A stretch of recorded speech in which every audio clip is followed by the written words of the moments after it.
Во имя Бога с нами командир батальона имени шейха Мансура Муслим.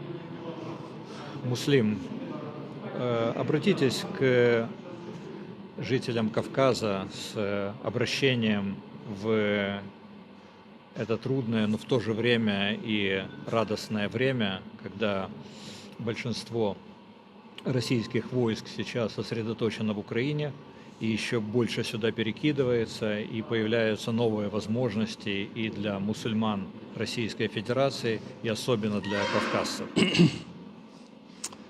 أعوذ بالله من الشيطان الرجيم بسم الله الرحمن الرحيم الحمد لله رب العالمين والصلاة والسلام على رسول الله. Ассаламу алейкум ва рахматуллахи ва баракату.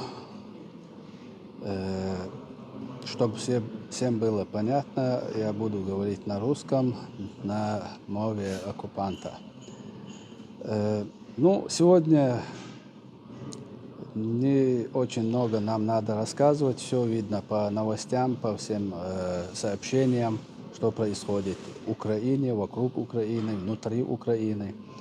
Поэтому мы действительно находились с 2014 года, принимали участие на стороне Украины против России в боевых действиях. В 2016 году все-таки оно немножко притихло, переговоры. Обычно Россия сделала свой ход, и начала основная их задумка, начали они теперь. Поэтому есть очень хороший шанс, очень хороший вариант добить этих варваров. Как их назвать, больше я не знаю. Хуже которого Гитлера, хуже этих татаро-монгольской иги, вот эту чуму, которая распространяется по всей земле. Это все исходит из России, из окружения Путина, из его режима. Поэтому обращаемся мы особенно к кавказцам, потому что последние годы после развала Советского Союза прямыми действиями России пострадал Кавказ от российских действий. И в связи с этим мы на сегодняшний день находимся в Украине, под Киевом. Всех желающих, кому не безразлично это решающий вот этот исход этой войны, от этого зависит, мы в прошлых передачах говорили, на сегодняшний день от этой схватки зависит будущее Украины, Кавказа и во всех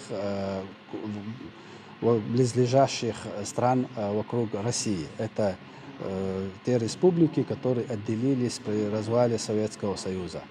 Если они думают на сегодняшний день, что их оставят в покое, это неправда.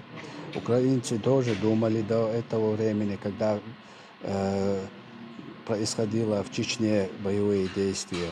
Все думали, после уже пострадали грузины, после Украина. И все идет своим чередом. В России вот эти имперские их вот эти амбиции, они продолжаются. Поэтому есть шанс, на равных условиях, где воевать, и оружие есть, и место есть, и все остальное есть.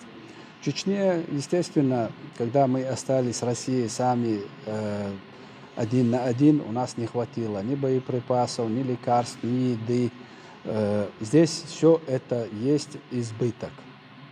Поэтому те, которые до сих пор говорили, нету возможности, нету такого оружия, как у России, все оно здесь есть, поэтому надо решительно принять сторону и всеми возможными силами противостоять этой чуме, этой заразе московской. Братья, мы активно сейчас перемалываем военную машину врага. Около 1000 единиц бронетехники уже уничтожено. Это не считая танков, это около 300 танков, несколько тысяч московских солдат уже убито.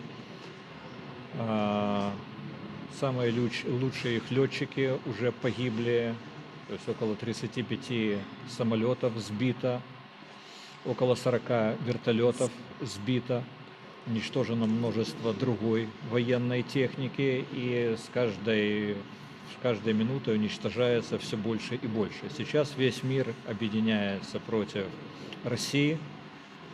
Путин одержим дьяволом, все, кто вокруг него, это сатана, он служит исключительно злу, и сейчас все, кто за Бога, все, кто за свободу, должны воспользоваться этим шансом и поднять восстание в его тылу. Пользуйтесь. Сейчас все его силы кинуты на нас. Он оголяет свои тылы. Поэтому лучшие минуты для восстания, лучшие минуты для активизации сопротивления не будет. Мы обязательно победим, потому что Бог за нас, и мы на стороне справедливости и свободы.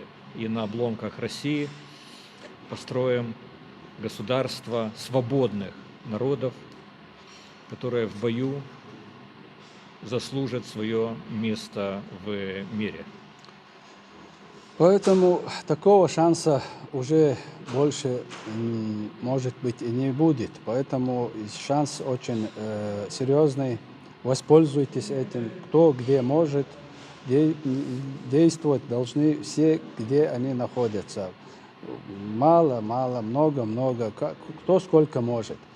Вот это и должно объединить всех свободолюбивых людей и освободиться от этой чумы. Поэтому мы строй держим, мы полностью готовы, мы свою работу в любом случае делаем. Завтра, когда это закончится, тем, которые остались на заборе, которые не решили сегодня, им уже будет, наверное, неудобно смотреть в глаза тем, которые сегодня решительно вышли против этого зла. Поэтому одумайтесь и примите решение.